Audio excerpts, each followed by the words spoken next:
All right, welcome back to Flock of Socks, the podcast, episode 250. Today on the show, everyone's talking about tariffs. We're going to tell you why they could be good for us long term. Then, Islam is taking over America. We're going to show you clips out of Texas, Arizona, and Philly that are going to make you big mad. Then we have a pup play demonstration in Cringe of the Week you're not going to want to miss. And last but not least, we have a low impulse control section in Urban Decay that involves dog poop throwing and the murder of a teenager. All this and more, it's Flock of Socks, the podcast, episode 250, ranked the best news podcast of all time! Because words are just words until action actually starts. And actions speak louder than words, but at the same time, words speak louder than actions because sometimes it's the right thing to do. Very cool. Very cool. It's Flock of Socks, the podcast, featuring Richard Grab.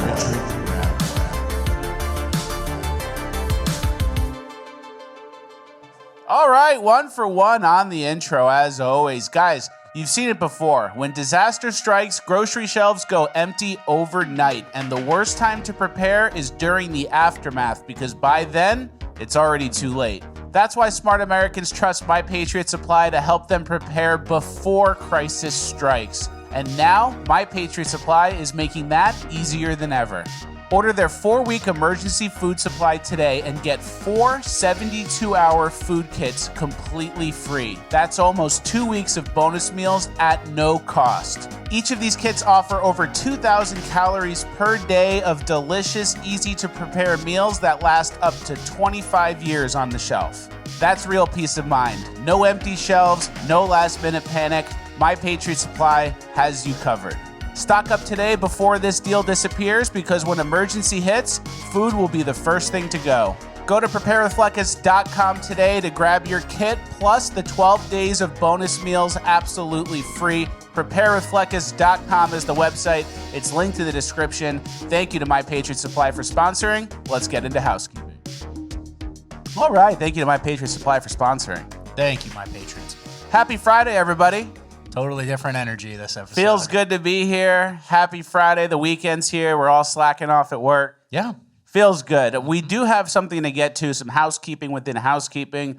Before we get to the show, I have to clarify something from Tuesday's episode. Mm-hmm. That shirt I was wearing was, in fact, a woman's shirt. Here's the picture of it.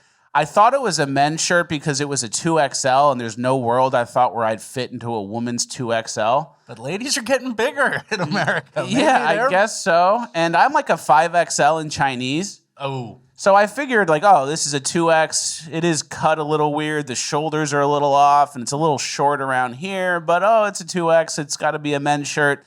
Ends up, it was a woman's shirt. So sorry about that. Hope I didn't confuse anyone's kids. This is not trams. Yeah, this is not the show. It's a good thing that you apologized. And for the record, I told him not to wear that shirt, mainly because it was the same color as the background. Yeah. But, I knew something wasn't right. It looked weird. Yeah. And then I had like these like pointy shoulders. I felt like I was in the Hunger Games or something. Disgusting stuff. Yeah, very disrespectful. I apologize. Okay. Let's get to the show. Okay. We have a lot to get to. We have a pretty packed show. Might go long, and if we do, who cares? It's Friday. Yep. First things first, Cory Booker did a filibuster. We're going to play a little clip from it. I will tell you,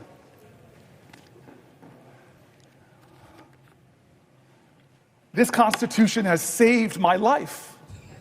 It made my life. Because people marched to make real on the promise of our democracy. People bled to make real on this democracy. When some people told us that this Constitution didn't apply for us, this body. All right. Yeah. So that's honestly the best thing I've seen out of him in a while, probably since he had that fake girlfriend to prove he wasn't gay that time for the presidential election. Yeah, true. My favorite was when he was palling around with Harry Sisson or Chris Mowry, whichever one of those twinks it was, and he kind of turned him around. Yeah. That was my favorite Cory Tops Booker and bottoms. But it was basically a bit. Like, Yeah. the filibuster is basically a senatorial bit. Well, So like, that's what I like. It's like a Costanza move to be like, oh, I'll just waste everyone's time. And what if I talk for 24 hours? Would that change it? I could do that. Exactly. It's like a Costanza thing. Well, but then it's also a tool to stop legislation. But I hear you saying filibuster. This was a protest. This wasn't a filibuster. This wasn't for a specific piece of legislation. He just got up and did this. Wow. So he didn't even try to stop a vote? No. It was a true just theater kid, look at me, 24-hour performance. Well, I liked it. That's what the Democrats are up to, which I guess is a good thing. You know, we keep saying, we lost a couple elections and we barely won some elections. That kind of happened to the Wisconsin Supreme Court. But I think the state of Wisconsin enshrined voter ID laws. So it was kind of like a half and half guy. Half and half guy. But, we like when they're spinning their wheels in the mud, wasting their time, elevating black women, stuff like that. Actually, you're elevating black women too. Black girl magic. Black girl magic at the Chipotle after they forget their guac. We might get to that nerve. We might get to that nerve in decay, but I don't want to get ahead of ourselves. All right, your hair out. Yeah. We'll get to that actually in the final page of housekeeping. This was a P.O. Box gift that I'm very grateful for. Oh, okay. But like you said, the Democrats are constantly, talking about the democracy's under attack and all these things, and they're spinning their wheels. But it's interesting because democracy being under attack, it's actually not under attack from the right wing. It's actually under attack from the left wing, from the people who accuse us of attacking democracy. Marine Le Pen in France, the presidential nominee, she's got 2-year jail term coming up. Yeah. Which is insane. And then Jack Posobiec had a great tweet, said, but remember, we have to go to war with Russia to save democracy in Europe. Mm-hmm. And there's another example, speaking of Russia and Ukraine, with a Cernovich tweet here. Can you give that a read? Yeah, he said, Ukraine won't have an election. Romania canceled it after the wrong person was winning, then banned him from running. Now France has done the same. This is what Democrats mean when they say we support democracy.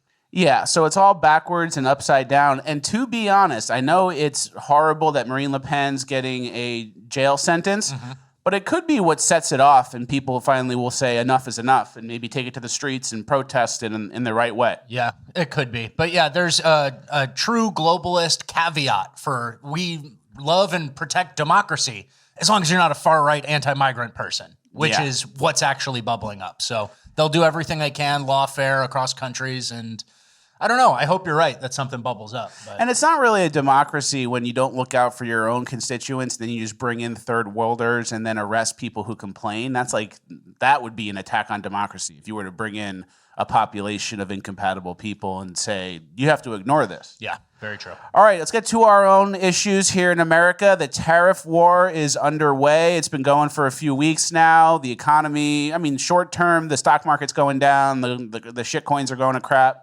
Yeah. But that's why they call them shit coins, brother. But there is a silver lining, and I think Trump does have a plan here. We have a full list of all the reciprocal tariffs going on, so you can see every country's tariffs on us and what we're doing back to them. Yeah. It's a long list. Everyone's been tariffing us for a long time. China hit hard. European Union hit hard. Vietnam absolutely obliterated. Taiwan smoked, but I guess the U.S. is analyzing them as a country, so that's good for them and bad at the same time. Japan, India, South Korea, Indonesia, Malaysia, Cambodia got killed. A lot of these kind of third world sweatshop factory, Nike manufacturing garment people. Yeah, they make Chinese crap for us. Yeah. In all these other countries, they make the Chinese plastic crap that we consume. And then they try to play hardball, but do you have anyone else to consume your Chinese crap? That's what I'm saying. Americans definitely got addicted to cheap Chinese plastic and cheap garments and all that stuff. But those developing nations aren't going to be developing much longer if they got no one to unload that on. So yeah, they don't have as much leverage as they think. Mm-hmm. And obviously, the short term, the stock market has gone down, like we said. We have a tweet here that it gets interesting, and we're going to also kind of give you the silver lining in this whole section. Yeah, massive red day on Thursday in the markets. Indexes, NASDAQ and S&P 500 are both down like close to 5%. So huge negative reaction. I don't think the market expected the scope and the size of these tariffs, right? But this chart says the S&P 500 index to inauguration day, and you see Obama and Biden going up, within 200 days from inauguration day, and you see Trump's chart right there. After 50 days, a little straight line down. Market's facing some turbulence. But someone said, kicking the can down the road versus dealing with it now. I voted for this. And that's what we're going to show you in these next tweets and clips. Exactly that. You know, you could kick the can down the road. You could keep it afloat and print more money and kind of pretend everything's okay. Or you could have some pain in the short term and do the fix you need to do to long term be free. And I think that's what Trump's going to do. And I trust Trump to cook on these tariffs in the short term.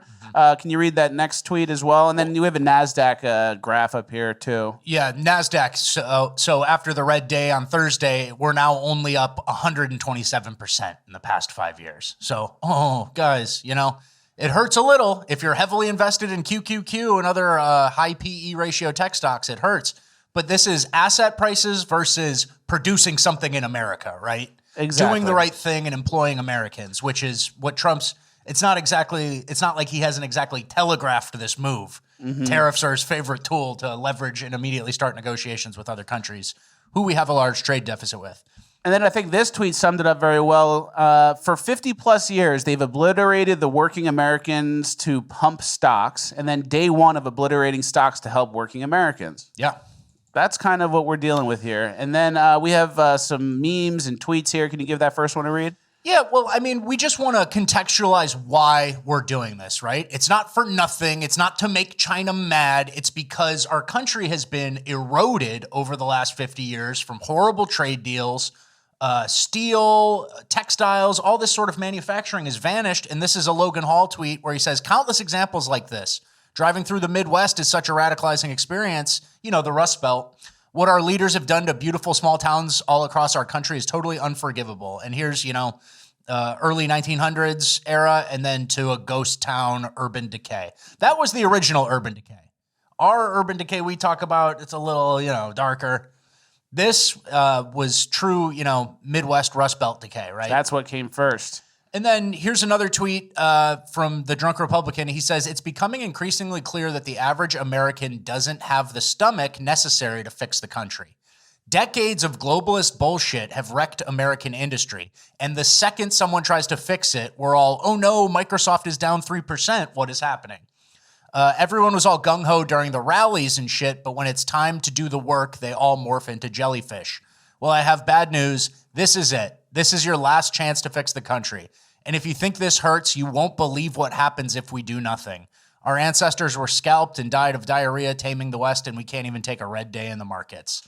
We all voted for precisely this. Act like it. That's the point. That's a very good point. And also that applies across the board. That applies to immigration. With all these deportations, you're going to get these sad stories and people are going to go, oh, this guy's been living here for 20 years and he's got kids and now he's going back to Mexico and he doesn't speak Spanish. Yeah. Oh no, the disgustingly ugly, overweight Dominican fentanyl dealer. They took a picture of her. She's crying. She's crying now. Shred the Constitution. So yeah, there's a toughen up. Like, it's not easy. And then, you know what is easy? Going with the status quo and like letting asset prices inflate as America gets gutted because you fired 10,000 middle managers and you moved like a call center to India and you moved the textile manufacturing to Malaysia, right? Yeah. That's definitely going to pump assets. Doesn't really help an average American living in the Midwest, right? Exactly.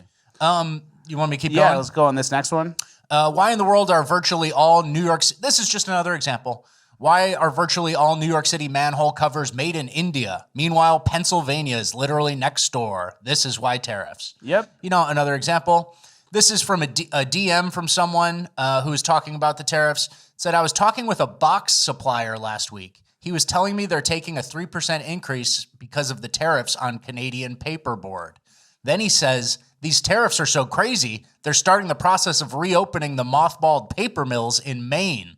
He couldn't put two and two together. It was right there in front of him. Happens quick. That's the point. We need to fire up some American industry, right? Because people have been competing with us on their manipulated currencies. Like China might devalue the yuan. And like, it's just not a level playing field. People's entire monetary policy is related to how is this going to affect our relationship with the U.S. consuming our shit, right? Yeah, exactly. And here's another attitude. You know, there's two different types of people. The I voted for this and the, MacBooks are going to get more expensive or XYZ is going to happen, right? Or Trump doesn't know what he's doing. Exactly. Here's a tweet that kind of sums this attitude up.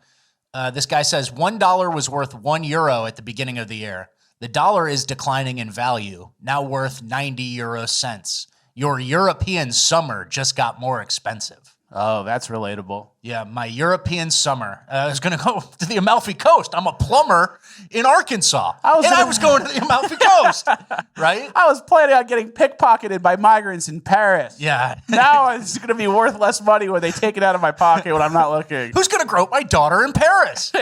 And then this guy had an actually generous tweet to this attitude. He said, I know the last line is a throwaway. Your European vacation just got more expensive. But this unfortunately does showcase the current divide. The quote is, my European summer just got more expensive versus, holy shit, they might actually reopen the mill. Maybe dad will get rehired. That's what we're talking about. And reopening the mill and dad getting rehired doesn't happen on the same day that the stock market drops, right? That happens in a couple months after, people get serious. And we understand that Trump's not doing this just for a week of negotiations. He's doing it to make America more competitive, right? That stuff takes time, and it's going to happen over the course of the next 4 years. Yep, and our last piece of this, the Trump administration has put a 10% tariff on the Heard Island and McDonald, which has a population of 0 people and is inhabited only by penguins. Guess your penguin meat just got more expensive. Yeah, fuck them birds. Yeah, true. Pay your fair share. Oh, my penguin meat. I can't get my penguin meat on my European summer. All right. But yeah, I mean, hey, guys, short-term pain, long-term thinking, what's right? We've been in this managed decline for so long that some people just go, oh my God, what's going to happen? Well, everything's slowing down. And like this economy we inherited had so much inflation already. And we've been on this kind of weird track where the Fed is controlling how our economy is doing just by manipulating interest rates when we're not actually bolstering anything at home. We're not incentivizing. And if you cut regulations and red tape along with tariffs, some of these companies will return and new companies will emerge, right? Yeah, exactly. And then it also puts pressure on the Fed to lower rates a little bit, which we could refinance our $37 trillion of debt in a lower rate, save us a bunch of money, lower our interest payments. Yeah, which that's a little more complicated for sure, but Oh, I understand it. I just probably can't explain. You guys wouldn't get it. Yeah. My brain is like all like math calculations and 4 times 4, 16 times 3. Yeah, order the woman's shirt. Order the woman's shirt. Don't check the gender. Chinese 5XL. Yeah. Send it to the PO box. Okay. That is the end of our tariff section. We're moving on to our DOGE section. Before we get there, Rapboy has one more thing to say. Well, wait and see. Let him cook on tariffs. Yeah, wait let him and cook. see. Let him cook. You get the Harry Sissons that go, oh, Trump doesn't know what he's doing. I took an econ class at Arizona State. And we've been up, dude. These markets have been in a straight line up. The Magnificent Seven stocks have all like tripled. That NASDAQ, the index, up 127% in 5 years. It's like unprecedented. We don't want to be a country of people moving numbers around and trading houses between each other. We want to actually make some of the shit that we consume because we consume so much. That's a good point. So. And last thing, maybe crypto will decouple from the stock exchange and stocks go down and everyone go to crypto, no tax on crypto. Maybe we get some DOGE dividend money sent to us and then crypto goes crazy. I don't know. Hopefully. That sounds personal. That sounds personal. All right, let's get to our DOGE section. There was an interesting tweet. Elon Musk says the U.S. government deleted a terabyte of financial data to cover their crimes, but they don't understand technology, so we recovered it. So that's pretty good. That's probably where the best stuff is at. Yeah. The deleted terabyte, that's probably where the good stuff's at. Mm-hmm. Let's start there. Let's start there is right. A little bit of a honey hole, great stuff. And then obviously with DOGE, a lot of people are getting fired and losing their government jobs, especially people that don't show up to work at a physical location. And then Jim Banks, I believe, was confronted by one of these guys who got fired, and look how it goes down. I was a worker at HHS. I was fired illegally on February 14th. There are many people who are not getting social service programs, especially people with disabilities. Are you going to do anything to stop what's happening? You probably deserved it. I deserved it? You probably deserved it. I deserved it. Dude, that's wow. So sad. Yeah, that's great to hear. Why did I deserve it? Because you seem like a clown. Okay, sir, you shouldn't have said that. Because you seem like a clown as the door perfectly closes. That's like a movie scene. I know. You don't get that kind of production value, and you don't luck into it either. There's certain memes that are like meant to be imperfect. Like, in 2016, the woman who screams, "No!" Yeah. And the camera angle's perfect and like kind of punches in on her. It was like a movie scene. It's like Scorsese shit. Yeah. Same with that, because you're probably a clown. Bing! Things AI can't recreate, you have to be there moments. Yeah. So obviously with the DOGE stuff still cooking, a lot of people are mad and still attacking Teslas and doing stupid stuff. One of the Tesla firebombers got indicted by a federal grand jury and is facing 20 years in prison. And here he is holding his little whipped cream drink with his mommy. Looks like a twink. Looks like a pussy. Yeah, it doesn't look like someone's going to do well in jail. It doesn't look like someone who thought they were going to federal prison for what they did. Yeah. And is it worth it to throw your life away because some stupid professor at your stupid college that your dad paid for convinced you that your dad is a white supremacist bad guy? Riled you up. Somebody riled you up. They shook your cage. They got in your face and shook your cage, and now you're like potentially going to federal prison. And you're not suited for it. You're not built for it. And you should have, instead of resenting your dad, you should have called your dad and said, "Hey, Dad, should I throw a Molotov cocktail at this Tesla?" And he'd go, "No. Yeah. Don't do it." And then you would have avoided jail. Yeah. His name's Cooper Joe. Sounds like a Southern mom. I'm Cooper Joe. I'm Cooper Joe. This is my son, Dustin. I'm Blakely's dad. Yeah. That's what I'm saying. So enjoy prison, brother. I don't know if he'll get the full 20. Probably not. Yeah, he probably won't. And then people are being pathetic who own Teslas or X cars, whatever they're called, X trucks. Cybertrucks. You're confusing the companies. Cybertruck. And then this person posted in her window pleading with people who are going to vandalize her car. Can you read what it says? Please consider before vandalizing and performing acts of hate. I am half Jewish, and my decade-long queer partner is a Ukrainian Jew. My family has a recognized and verifiable history of resisting and fighting against actual Nazis, and we both have a family that survived the Holocaust. If you would like to peacefully discuss your perspective to myself or my partner, we will make ourselves available. Leave your number and we'll contact you, blah, blah, blah. So you leave your phone number instead of, smashing the glass or popping the tires. Yeah, we need to talk. That's what people are up to. It's a hostage situation. It's like, please, we're begging, and then we're talking to you as if like you're right. Yeah. You're right. We'll see it. We'll hear you out. You were gonna smash my shit. I'll hear you out. It's such a cucked world, and that's why some people do need, like Cooper Joe, maybe does need to go to prison for 20 years. Send a message to a bunch of other people, right? I think so too. And then the bad news is it's not just Teslas anymore. There's a bunch of other cars that are getting vandalized and people getting attacked because they have a Trump bumper sticker or stuff written on the window. We have a news story here that covers that. Police say it was here on October 31st. A woman parked in this grocery store lot. When she returned, about a dozen nails and screws were under her car. Police say store video shows a man tossing the items there, but the images were too grainy to identify him. Over the course of several months, police say similar crimes had been reported all around Lower Makefield. In February, a store worker at this McCaffrey's told police he thought the person from the video had returned to the store. Police looked at the video and matched up credit card receipts with a store loyalty card. They say they determined this man, Alaric Dahlberg, was a suspect. They went to his house. And according to these documents, Dahlberg told police he shopped at the store frequently. And when he was showed images from where the crimes took place, police say he identified himself, saying he targeted people based upon political signs he saw or conversations he overheard. So he admitted it. Because she was a Trumper, is what he says. That's why he had to destroy someone's car. And there was another story out of Long Island, didn't get much coverage, but someone had Trump written on their back window of their car, and the car was completely engulfed in flames and destroyed because it was a Trump supporter. So keep your head on a swivel out there. Yeah, the children are throwing a tantrum. You actually don't even need to advertise yourself as being pro-Trump anymore. We won the election. It's kind of over. There will be another push during the midterms, but it's a quiet time, and you got crazies out there who are going nut.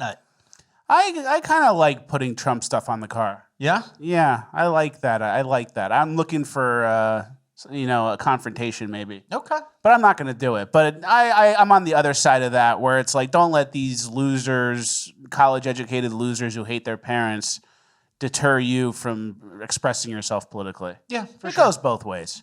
Especially depends where you are. Depends you know where live. you are, guys. Yeah. You know your situation. It's easier to say in Florida. Yeah. That's where we live.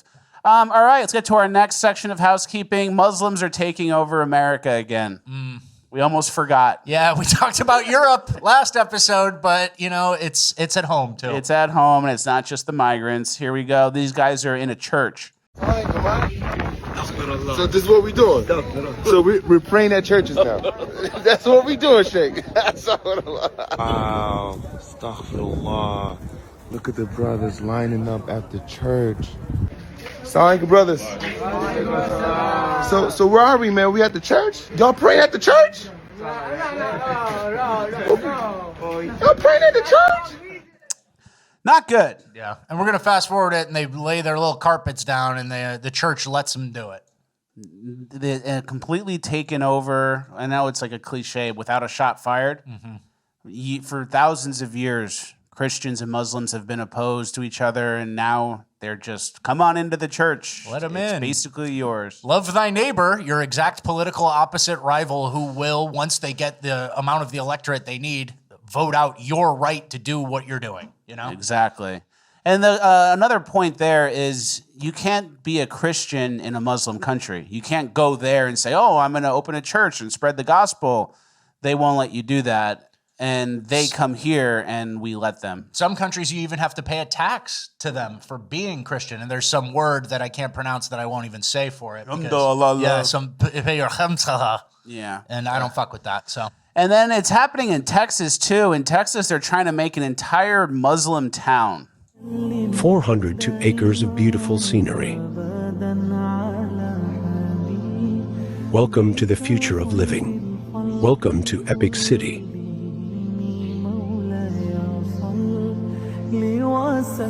Nestled in the heart of Josephine, Texas. It is about 20 miles and 20 minutes from Epic. Allahu Akbar, Allah. I'm going to mute this. Welcome to Epic 2.0. Epic City is more than just a neighborhood.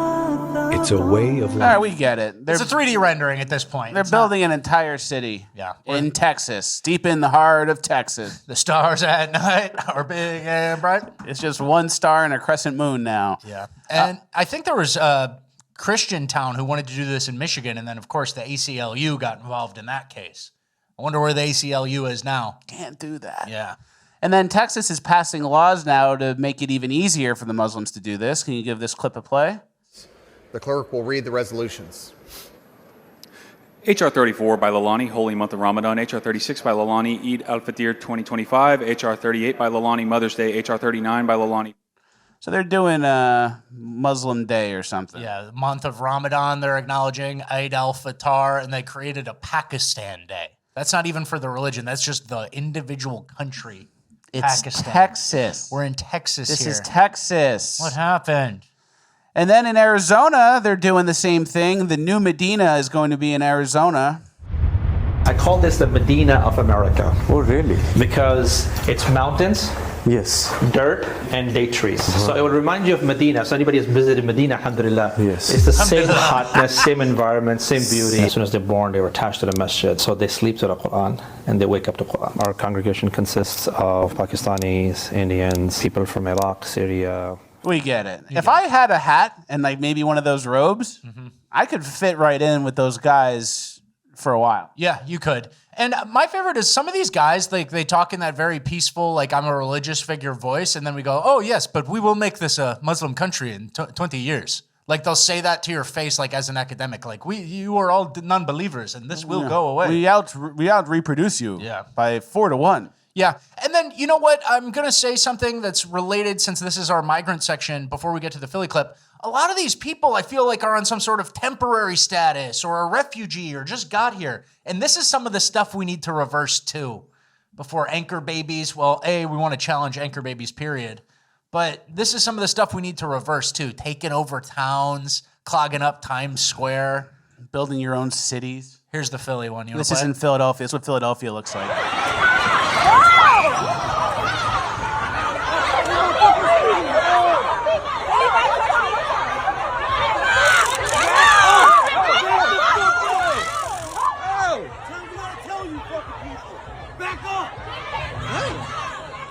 Poor guys have to deal with this shit. It's like Mogadishu. Yeah. How many times do I have to fucking tell you people back up? So it's like a bunch of times. He's probably going to get fired for that. Yeah, we'll see.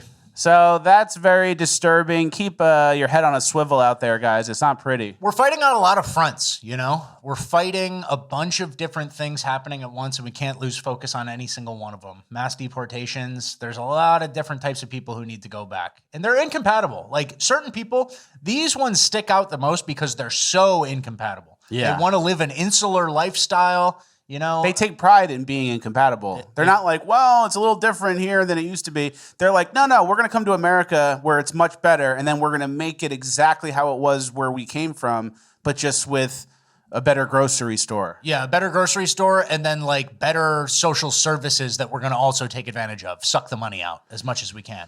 They're sucking it out. Yep. All right, we're moving on to the final page of housekeeping. Before we get there, Farmer Bill's music video.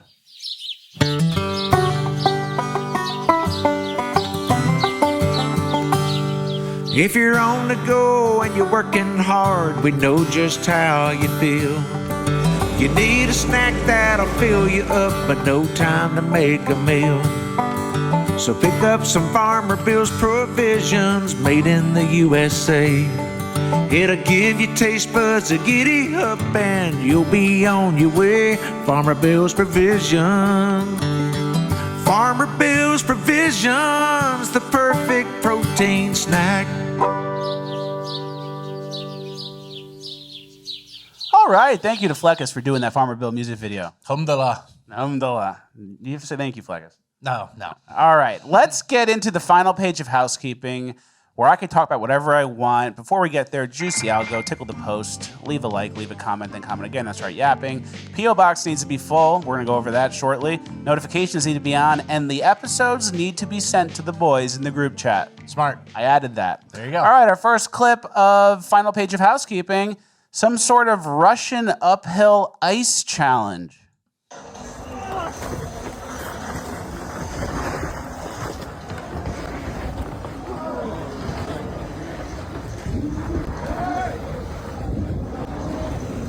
Almost.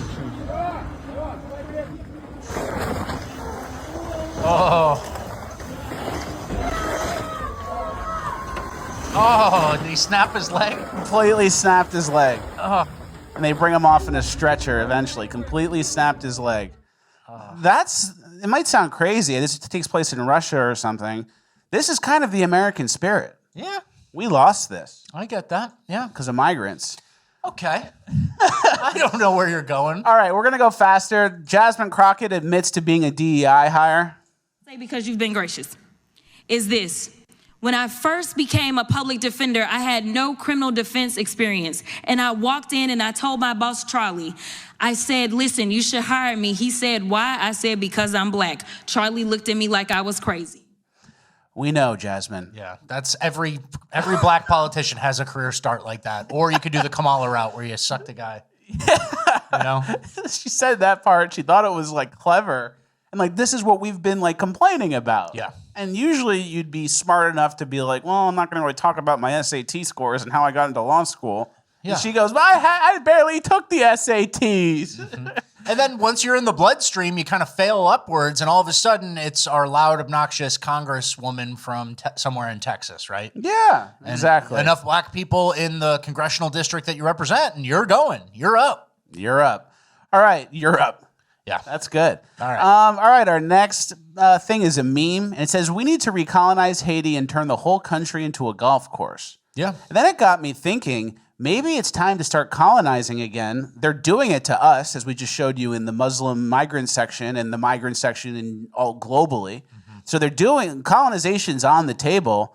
Maybe we get back in the game. I agree. And I mean, Haiti, come on, how many years do we have to give you from French independence to now to call it quits, right? Yeah. We gave you an honest shot, right? What's it been, 90, 110 years, something like that? Yeah, let us take over. We'll show you how Uber Eats works. Yeah, we'll run it nice, but 50% of the property is going to be a golf course. Yeah, there's something there. And then maybe we even start our own country, which could go well until they force us to do a central bank. Yeah.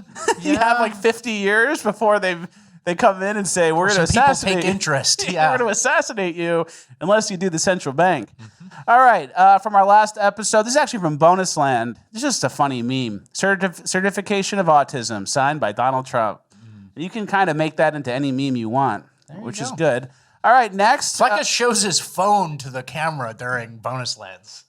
So that's how I show the asset. Okay. All right, next we're all going to learn, pay attention, get your pen and paper out. We're all going to learn how to drive a UFO.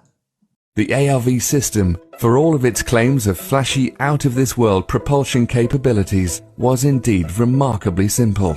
It could be described as a large-scale, souped-up Tesla coil, designed to negate gravity and inertia, with off-the-shelf navigation and life support systems bolted on, almost as an afterthought. You could think of it as the Model T of anti-gravity vehicles, an industrial dune buggy, or crude hot rod that can get you to Mars in a few minutes. In this version at least, first-class seating was still a way off. From everything I've been able to gather, it helps to understand what some of the components are. There's a large capacitor array on the bottom of the craft. It's in the smallest version, it's 24 feet in diameter.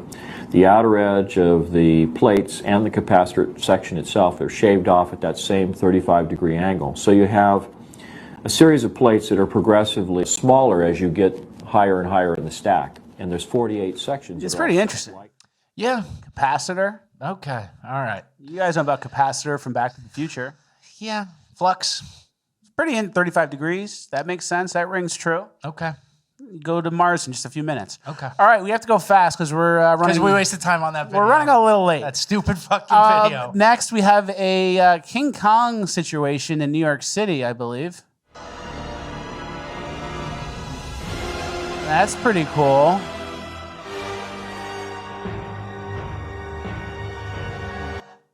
So it makes you wonder, maybe this is what the movie was about. What do you mean? Maybe in the movie, the thing they saw was like a drone display instead of a giant gorilla. Makes more sense than a giant gorilla. All right. All right. Let's get to the final page of housekeeping. As you guys know, I started a new oyster hobby. Went a little hard. I ordered 100 oysters from an online order thing. This is what my refrigerator looks like. And I have some things I learned. Okay. First, fridge smells like shit, by the way. the whole house smells like fish. Smells like shit. Yeah. So the first thing I learned is the whole house smells like fish, and there's a reason people don't do this at home. Yeah. Next, I learned I need probably a separate oyster fridge because otherwise it doesn't work. Yeah. And then I kind of realized how much oysters and shrimp can a person eat? Not much. It gets a little redundant. It's not sustainable. Okay. Also, my shrimp delivery got delayed by a day, so now I'm playing a dangerous game. Yeah. With fish and shrimp that kind of came slightly cool, borderline warm. Yeah, that's a tight window. Yeah, I'm playing a dangerous game. Seafood in the mail. I'll keep you guys posted on that. I do have that shrimp platter picture, and then if you zoom in, I did accidentally reveal myself. And then, so that's it. Everything's going good. I learned how to do it. I'm getting better at it. I like it. I probably will eat 70% of those oysters. And I made a mignonette sauce that was really, really good. And that was my favorite part. It's all about the mignonette. It's all a vehicle for mignonette. As you guys know, oysters taste like nothing. It's a giant booger. Yeah. But the vinegar stuff on top with the ginger and horseradish tastes great. Stock market crashed 5%, but he's got a fridge full of oysters and he's getting sick off shrimp. So world's not that bad. The world's not that bad for me. We also had a huge P.O. box delivery over the last few weeks. I went yesterday and picked it up, and I got some great, great stuff. Here's what the back of the trunk looked like. My favorite thing I got was from Charter Oak Digital, someone we've shouted out on the show before. They digitize people's family heirlooms and photos and videos, and they put them onto any format you want. They sent me Oliver Cho covers in cassette. Yeah. So now I can play Oliver Cho in my Mustang. That's a perfect gift. That's my favorite thing. And then also we got a alpaca throw. Yeah. It's like a thing you put on the ground. It's like a little rug from Aramovich Studios. That was very nice. Rapway got one too. That was my favorite. That was really nice. And I never thought I'd own an alpaca throw. And it's all made sustainably. And they don't kill the alpaca. They don't kill the alpaca. They shave them. But you just shave them. He likes it. Okay. All right, that is the end. And then I got this sweatshirt, and we got Meredith sent us cookies. Yep. Those were really good. Gabe sent us a Rat Chat shirt. I'll probably wear that eventually. Thank you, Gabe. Yep. But yeah, we don't shout out enough, and we feel bad. We're not acknowledging every single person who sent something in the P.O. box. But we're very grateful. Yeah, it's always nice. This sweatshirt was a P.O. box gift. All the clothes I wear, most of them come from the P.O. box. All right, well, that's the end of housekeeping. We are now moving. Just lie. Well, most of your clothes they come from Chinese Instagram ads for women. That's where most of your clothes come from. All the clothes that I wear on the show that I didn't buy myself, yes, 90% of those come from the P.O. box. Okay. There you go. Because I wear them. You send me a 2XL. Gideon Optics sends us a bunch of stuff. I'm Yes. wearing those shirts all the time. Very grateful. All right, that's the end of housekeeping. We're now moving on to Cringe of the Week. All right, first clip of Cringe of the Week. These people on a podcast, one of them is familiar, the hairy Indian guy who acts like a woman. They are discussing gender roles and how it's a social construct. There were so many cultures that did not adhere to a gender binary prior to being colonized. My own is one of them. We did not have a gender binary prior to being colonized, and before Christianity and Mormonism and Catholicism were brought to my people. So before that, prior to that, we didn't adhere to anything like that. And gender is a racial construct. Period. So what it means to be an Indian woman, a Samoan woman, a white woman is different and culturally contingent. Absolutely. I grew up with strong, badass, hairy brown women. And that wasn't... What? His mom is like, oh yeah, so I'll watch the show today. He disappoints me somewhat, but I will watch this hairy brown woman. That's how you talk about me? You get in big trouble if you're Indian. That's what I'm saying. So yeah, gender is a social construct that wasn't a thing prior to colonization, I guess. So who decided who the hunters were and who the gatherers were? Was that just flipping a coin? They probably didn't have money. Show of hands, who wants to hunt? Who wants to gather? And then, like, all the women, and maybe one guy and one woman switch sides. All right, guys, hey, there's an enemy horde bearing down on us. We got about 50 spears. Who wants to pick up the weapons and fight? And who wants to go wait with the children? Could be anybody. Could be anybody. We're in Samoa.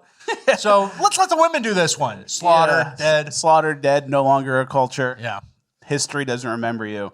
Yeah, exactly. Who wants to defend against the enemy horde? The men. And who wants to protect the children? The women and the homosexuals. Yeah, I don't know. I think they act like it is a defense mechanism or something to act like white people or Christians or missionaries like took something from them that was really, really good, and it was a secret to the world, and nobody knew it except for that little culture on the island of Samoa. Like, what do you think really happened there?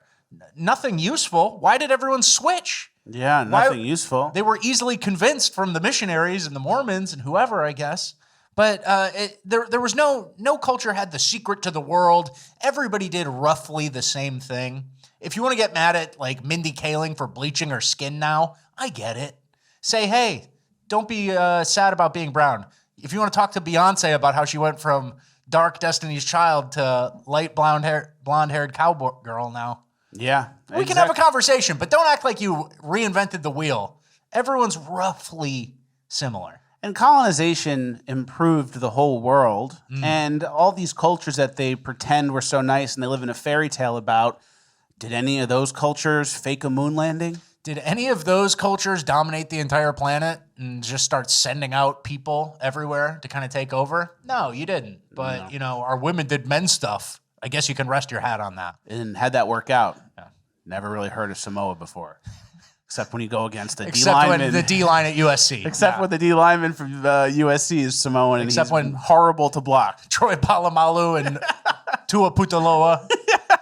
It gets greasy. Those guys are tough to block. I'll give you that. We acknowledge that. But why not put a woman in the D line? Yeah. It's the same thing, right? All right, let's get to our next story. We can't get too bogged down. There was a pup play demonstration at a local gym. And I didn't know the mechanics of any of this. I didn't know they actually did anything with the pup play. I just thought they, Oh, yeah, I know what you thought. Got greasy. Oh, here he is.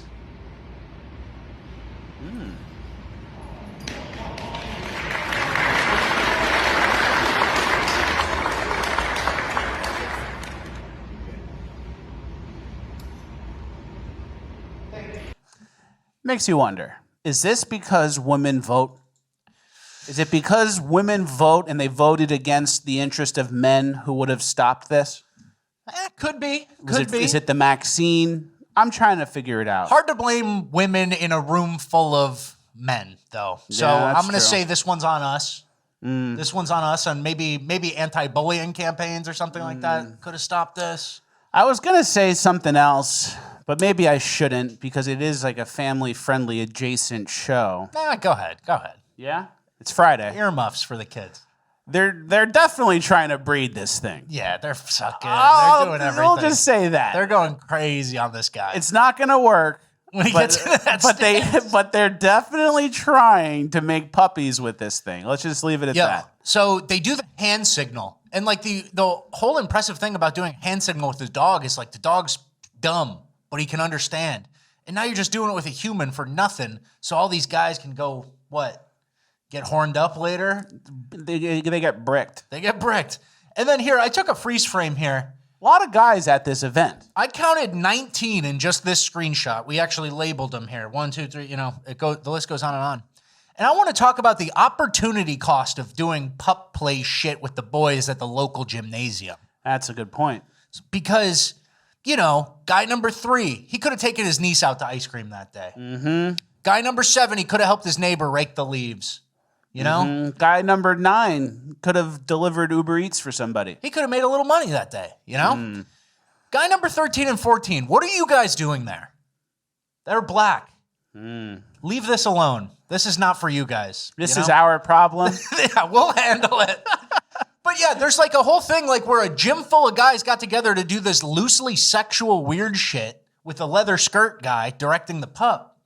There's a major opportunity cost. These guys, even computer programming, you could have done some nerd stuff. You could have sewed a dress. Take apart an N64 and see what's inside it. Learn something. Instead, they're doing this semi-sexual dog shit and watching this guy roll around on the ground. Very disgusting. Yeah. And they're all going to be at the after party. Yeah. All right, let's get to our next clip. Something similar under the same umbrella. This is a trans teacher on the Trans Day of Visibility. We had to get rid of the music because it's copywritten, but you can probably guess what he's dancing to. Goes inappropriate outfit for a teacher of any gender. Crazy outfit. And then this is in the classroom. So not appropriate to do a hot, sexy dance in the classroom when the kids aren't there. Yeah, definitely not appropriate. Is the hot, sexy dance in the room right now, or is it a man? And if you block up the top, wait until he gets in this stance, and then you cover his body with this block. Look at the pants, cover the midriff and the fake boobs or stuffed boobs, whatever they are. Cover the midriff and look at the pants down. That's your cousin Joey watching a soccer game. Yeah. Watching the kids' game. That's your Uncle Mike at the barbecue. Yeah. The New Balance and the dad jeans. Yeah, Same that's exact a good shape. point. So, I don't know. Not good in the classroom. Backwards and upside down. All right, let's get to our next clip. This is the most important clip, in my opinion, for Cringe of the Week. This girl has a client, and I'm not even going to describe what they're doing. She'll explain it herself. Come with me to prepare for my Dom session. So the prep for this session actually starts the night before because this man likes to be on. So he sends me a meal of his choice. This meal was Indian and I have to try to eat it all. I also drink some ginger root tea and take some stomach digestive probiotics, to keep everything flowing. The next morning I wake up, take a laxative, wait an hour, and then I go to the session. The session's only about 20 minutes, so I'm real quick in and out, and I make a fucking bag. So you went to the bathroom on somebody, number 2, for what? Free Indian food and $1,100? Yeah, we took a screenshot of the money. That's $1,100. And it was all filmed and such. And the whole point of the video, they're doing this content, and she's kind of showing, what you could do, if other young ladies want to try it. This heavyset Polish woman's shitting on people in her private time. But the whole thing, there's like a little bit of shame, right? If you look at the video frame by frame, she's fine showing you her eating the Indian. She goes, okay, I'm eating the Indian. Drinking tea. I'm drinking the tea. I take the laxative. I'm doing this. And then she briefly flashes the shit room on camera. And there it is. And there it is. We got the screenshot. There's the shit room, multiple camera angles, a shit stool, blowout stool. Cameras everywhere. But so she knows that it's like, that's the disgusting part. She brushes over that. And then once she cuts past that, she'll let the camera linger on the $1,100 for 4 or 5 seconds, right? You know it's not good when she shows the money and then there's 20s. Yeah. It's like, how many 20s can you really fan out in one hand? I know. Wouldn't be worth it. But it is $1,100, so I don't know. These are kind of some of the decisions that our young people are making in the fake economy that doesn't produce anything, right? Yeah. This is why tariffs should bring this down. She could get a job at the factory. Yeah, at the mill, you know, instead of having to shit on the most depraved pup play guy you've ever seen. And the guy is an issue too. Like, men used to have goals. They want to climb Mount Everest. They want to run a 5-minute mile. Yeah. Now he wants to get shit on. You're going to get this girl take a dump on you. Disgusting. And then they do this in the Middle East, the Saudis. They Dubai. They pay big money to the OF models, and then they dump on them. Yeah, it's a well-known thing. They pay Some a girls lot. don't make it out. Yeah, they get stuffed into a suitcase, left on the road. It's very sad. All right, our last clip of Cringe of the Week. This woman mocks a guy working the drive-thru for being a drive-thru worker. Hey, let me ask you a question. One moment. What's up? What's on your mind right now? Huh? What's on your mind right now? Nah, I'm trying to, because this guy, he asked for two double whoppers. Mm-hmm. And then he's saying that, no, but who? But now he's switching it up. He getting upset with me. That's what's on your mind right now? Yeah. It needs to be some money. That's nice. You know it wasn't going to be good when she started with, let me ask you a question. Yeah. That's a phrase that doesn't end right, usually. Yeah, never. And, you know, it's easy to play this video and bash all black women. Mm-hmm. So to be fair, I am going to say, not a huge fan of black guys either. That's the whole take? Wait till Urban Decay. Okay. All right. All right. That is the end of Cringe, so we are moving on to Urban Decay. All right, our first clip of Urban Decay. A woman was attacked by a dog walker who threw dog poop at her face. She didn't expect me to throw in her face, did she? She's so mad right now. She threw this poop straight at my face. It hit me like this, right in the mouth. This massive golden retriever dog poop hit me in the face, fell down into the baby's face. I'm glad. I hope it got in your fucking mouth. I can't believe our confronting someone about having not picked up their poop right at our front door turned into a woman slinging poop at me and my baby. I was totally shook and afraid, and I had to clean the poop up, scrub me and the baby, clean up poop. The poop went in my mouth. I'll give her that. She had perfect aim. Anyways, the cops came. They said to us, basically, this is just a misdemeanor, and we could go through the hassle of the court system if we wanted to, press charges. And to be honest, at the time, it was witching hour, you call it. The baby was hungry. The kids were hungry. I said, hey, I don't want to press charges. I just want to be done and over with this. But I've been thinking about it more, and I don't think this dog walker should be allowed to walk other people's dogs if she can't even do the basic job requirement of picking up the dog's poop. The lady was So this was done, like she said, by a dog walker whose job it is to pick up the dog's poop, but I guess she didn't want to do it. I ain't doing it. And you call me out, I ain't doing it. I ain't doing it. And then throw the poop at the face. That's basically how it probably went, right? Yeah, definitely. And I was going to say, usually monkeys throw poop, but I'm not going to do that because I'll be called racist for calling this woman who threw the poop a monkey. Yeah, you'd be the offender there. So you can't do it. So, but let's go back here because we're going to have some overarching lessons for a couple of these videos, right? Picking up poop and throwing it at someone is the most impulsive, base level. You get injured in the process too. She didn't grab a napkin, pick up the poop, and then throw it. She had shit on her hands. Yep. But that's how much she wanted to hurt this lady. So impulsivity, right? That's going to be an overarching theme.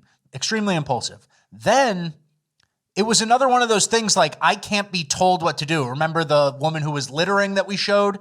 We're seeing a lot of Urban Decay examples that come from like someone asking someone to do something, and then you get in that oppositional defiance. I'm not doing what you tell me. I'm not doing what you tell me. And then it ends with you getting assaulted or dog shit in your mouth. Right? Yeah, exactly. And then third and final point. Sorry that I'm hogging it a little bit. Let him cook. The woman says, I don't want to do the pressing charges misdemeanor thing. You always do that for someone like this because, like, even if it's a misdemeanor and not a felony, that's an insane person who should not be in society. So you have to help society by pressing those charges so that it's on the record for the next thing. Yep. You know, we're talking about a long-term sentencing goal here. The kind of person who throws dog shit at you and your baby is actually going to be the kind of person who commits multiple felonies across their lifetime. So it's actually part of your civic duty to help. And at least, I know you're not going to be the one who kind of puts her away, but you have to show up and finish the job, right? It's the kind of person who steals makeup from the mall. Yeah. You bring your ring cam, you do XYZ, you show the footage. She's on tape admitting you couldn't believe I threw shit at you. Mm-hmm. So, like, it's an easy slam dunk case. You have to do it for the next person because the next person could be grandma. The next person, we know she's already capable of attacking you and a baby. So you actually you owe society the follow through. That's a woman and a child. So that's basically already to the most vulnerable people. Exactly. Also, poop in the mouth is a misdemeanor. That seems bad. In my America, you go to jail for poop in the mouth. How do you not? I think so, It should be in the Constitution. And if any man makes it so poop of any kind goes in the mouth of another man, jail. Automatic jail sentence. And let's move on to our next clip in our mini-series here of impulsive actions taken in this week's Urban Decay. This guy is at a grocery store, and he sees the ATM guy coming to load or take the money out of the machine, and he seizes his opportunity.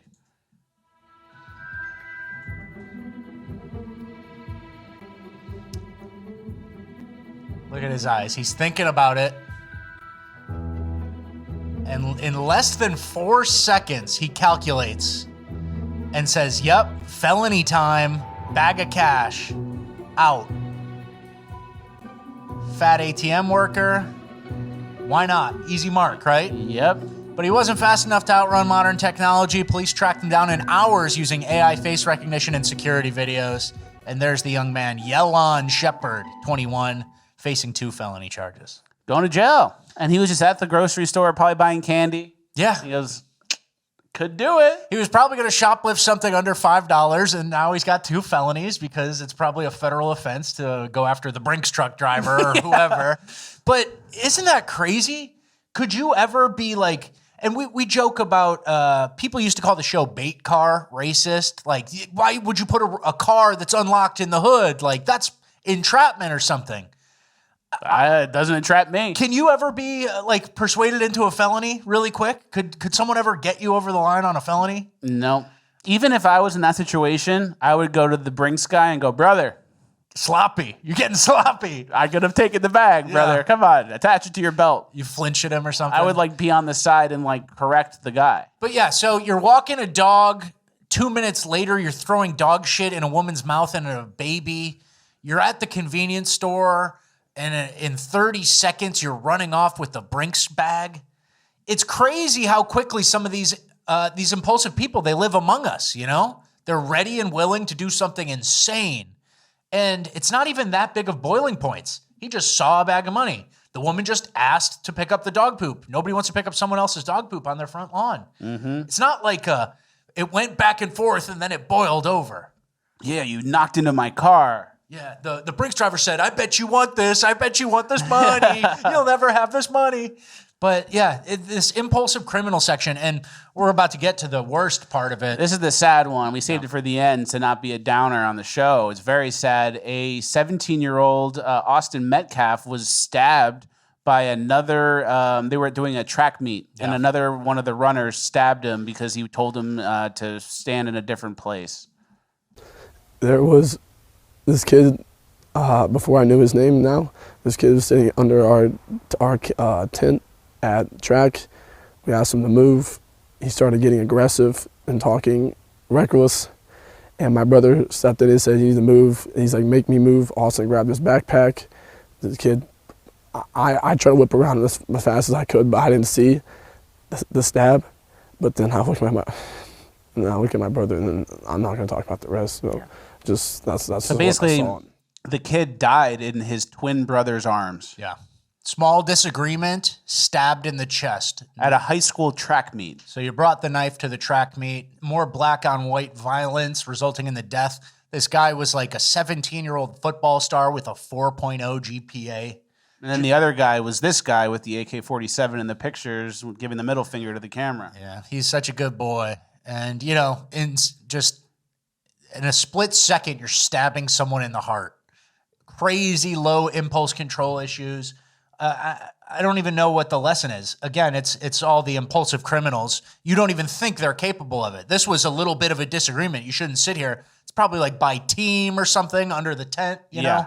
It's organized in a certain way, and he didn't want to move, and you end up killing someone. Your life's over, his life's over, and then, you know, the dad will go on TV and say, you know, this wasn't about race. It kind of was. But it definitely seems like it's about race to me. And the dad said it's not about race, but the lack of news coverage is about race. The low impulse control in that situation was about race. I don't know if we're going to see any inner city murals with this 4.0 football star picture on him. And we all saw what happened when George Floyd died, and that was a street rat drug addict who died from an overdose. Yeah. Counterfeit 20 fentanyl guy. He got the gold casket, and then this kid gets stabbed in the heart for nothing. 4.0 high school student, 17 years old, dies for nothing. So, I mean, there are consequences. You want to avoid low impulse control people. It can range from the Brinks bag is temporarily missing to dog shit in your mouth, all the way to stabbed in the chest in the prime of your life right before you're about to go to college, right? Horrible. So, all right, let's go to our next piece. Another low impulse control situation here at a nightclub.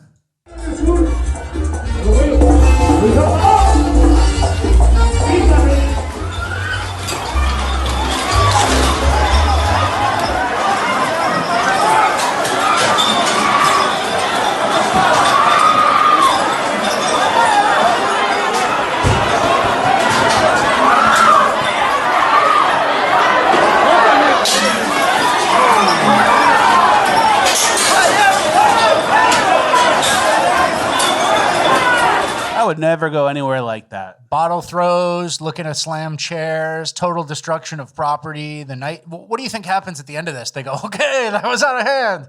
Keep the music. All right, everyone good? Yeah. Okay. There's glass on the ground. Tequila. I don't think so. Yeah. I don't know. There's just certain places that you leave before this happens, you know? Our show watchers kind of know, like, hey, vibe isn't right. Getting a little dark in here. Something could boil over at any time. Yeah. You know, these are the situations where there's actually not even a lesson to learn there, because I would never be there.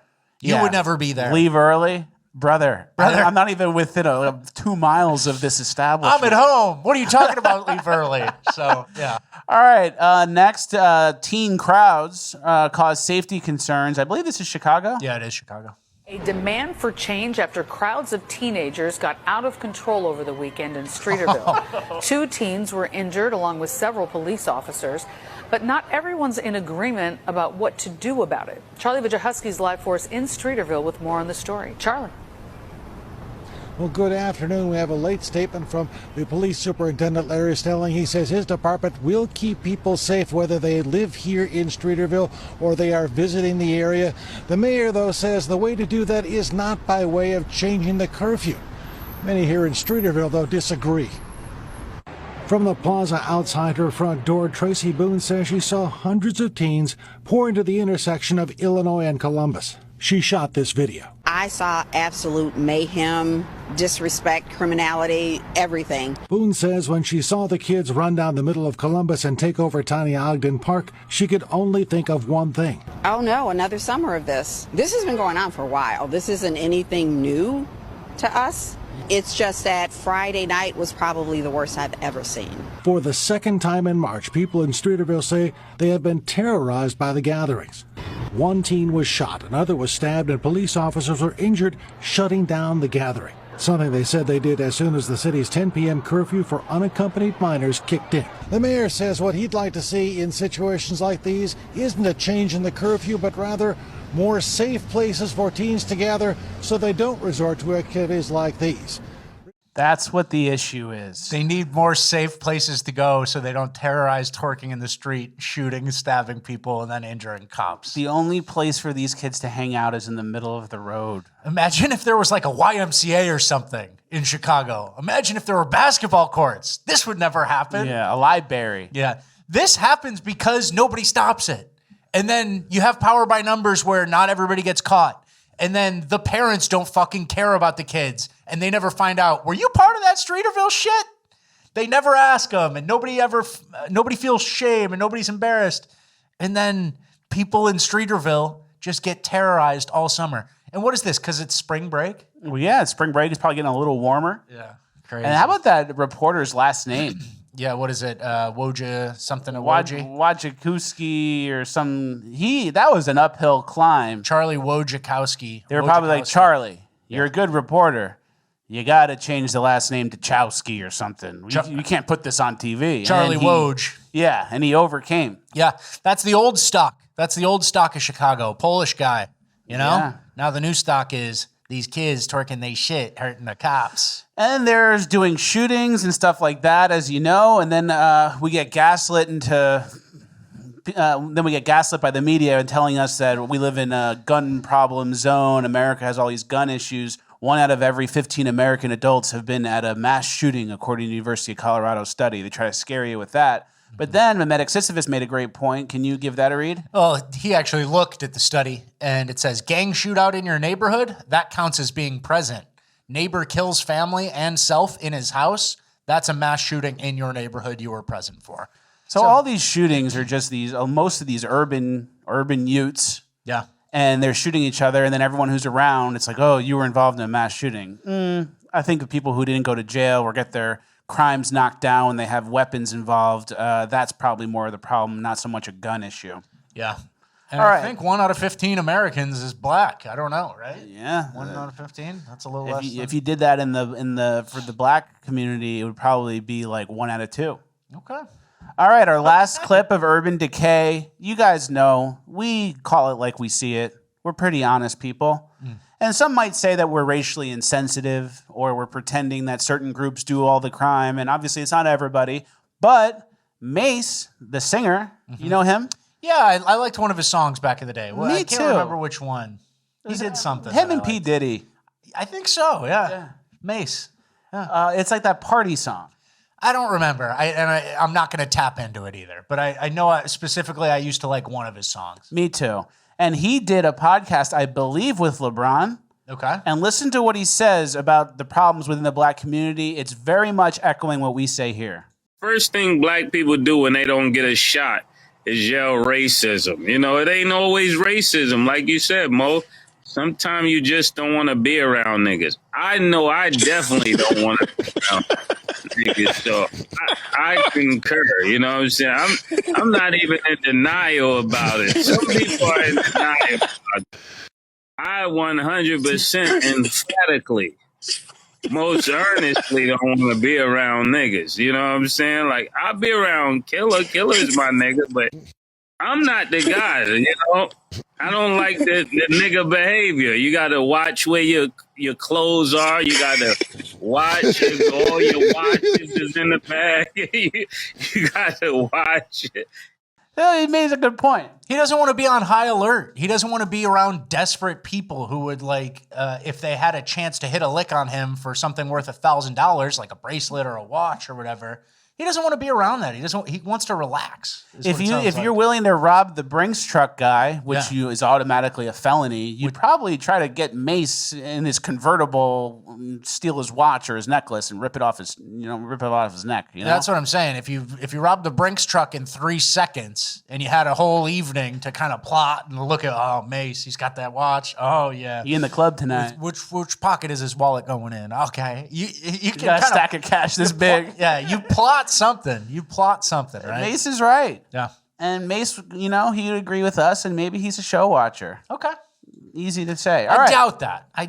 But I hope. That would be There nice. is a Mace song. Let us know in the comments what it is, guys. It's like a party song with Diddy. It doesn't. All right, well, that's the end of Urban Decay. Don't get too down or too depressed. Moving on to Uplifting Gold, and we have some truly uplifting stuff today. First things first, you guys heard about the earthquake in that Asian country? Yes. Was it Thailand or what? Yeah, Thailand. I don't know. It's one of the countries that got tariffed. One of the tariff countries. And then they had like these buildings that were connected by this bridge. There was a pedway. It was a pedway between two buildings. And then you see them going like this because it broke during the earthquake. And then if you zoom in, a brave father makes a leap to save his family. Stuff's falling. It's getting crazy. Pedway's disconnected and it's swaying, and there he is. Makes the leap to connect with his family. Isn't that crazy? And if you think about it, it's like they were just at the pool on the roof. They were just walking from building to building. Maybe the restaurant was the other one. And all of a sudden, you're in a Mission Impossible movie. All of a sudden, Tom Cruise, brother. There could be like a stink hole that happens down. You fall in, and I got to grab you, and we're in a Mission Impossible scene. I know. I've been watching the Mission Impossibles again. I know I told you guys a few months ago. I'm back in a full rotation of all of them. Why did he jump, though? Did he have to be with his family? Did he have to go to that side? Well, they were on that side probably. You go downstairs. I'll go downstairs over here.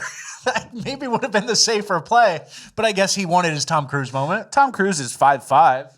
He can make the jump. Don't disrespect TC. And this guy's like, all right, if Tom Cruise can do it, I can do it. Hey, Tom Cruise, Uplifting Gold, never lets you down.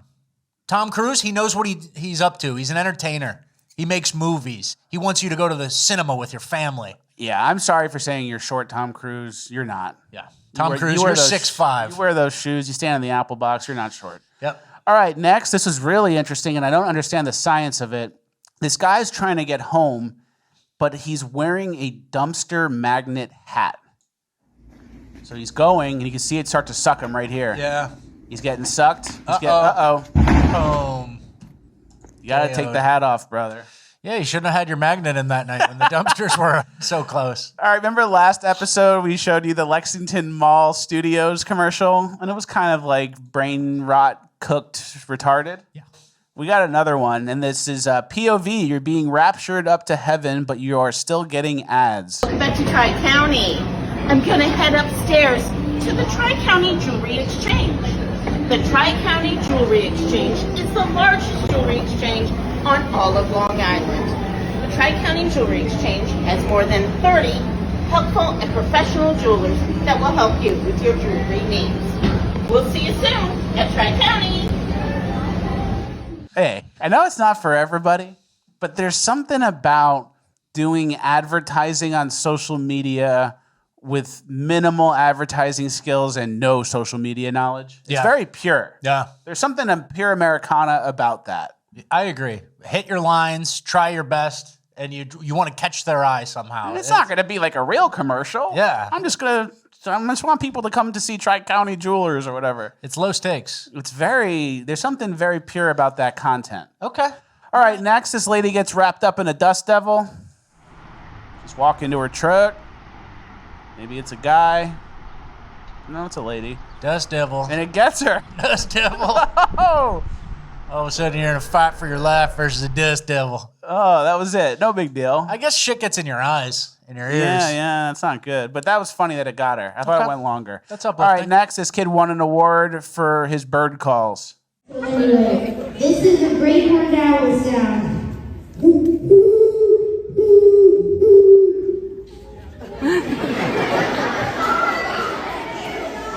This is a wild turkey. I did this in Jacket Jam one time. It's a little twitchy. He's close. This is a Canadian goose. I like it. You get this point. Some people gotta have their special interests, and you gotta be good at them too. And then you can't be a shitty autistic bird caller kid. Yeah, that's exactly the point. Yeah. And then you get up there and you do it in front of everybody. There's something there. You crush, yeah. There's something Americana about that as well. Okay. One guy who knows how to do this weird stuff, and then one time a year he gets up in front of the whole school and presents his weird hobby. I think that's very cool, and it's a character building thing. He probably adds a new bird every year. Yeah, that's a good point. All right, we got some good shout outs. We're going to just hammer him out. This guy caught a huge fish. Hey? Yeah, recording. Fleckis Talks, best new podcast of all time. Let's go. That's awesome. That's a gigantic rainbow trout. Very cool. Very cool. Or it might just be a salmon. There's some weird thing that happens where like rainbow trout becomes salmon at some point. Yeah, when they're mating season. And that looks like a male based on the jaw. You can tell from the jaw. But that's a dream fish. It's a dream fish. That's a dream fish. Good shout out. That's a high value shout out. And he's in shallow water. Yeah, so it's I think it's spawning, right? So it's good to know that if you're ever fishing in shallow water and you're like, I can't really catch anything, That's you can awesome. catch that. That's awesome. That's sick. Thank you for the shout out. Yeah. That was lit. All right, next we have another shout out. I believe his name is Ben, and he did really well with his personal training numbers. He's very strong, and listen to the shout out. I think he said he joined the 1,000-pound club, and then he won first place. Words of wisdom? No, just thank you very much for this award. I'm super appreciative. I love, as you all know, I love PT. I love getting after it for myself, for my family, and also for my soldiers, my fellow soldiers.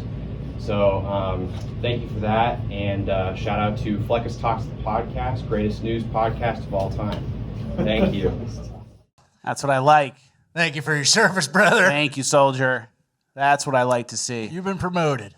All right, next we have a shout out from Jeff. Jeff is a big show watcher. Him and his daughter watch the show every episode, and Jeff shouted us out at the Grand Canyon. Fleckis Talks, the podcast, the best news podcast of all time. Yes, isn't that lit? Imagine doing that shout out and then the tumbling over the Grand Canyon. Oh! That's a good shout out. Good production value, Jeff.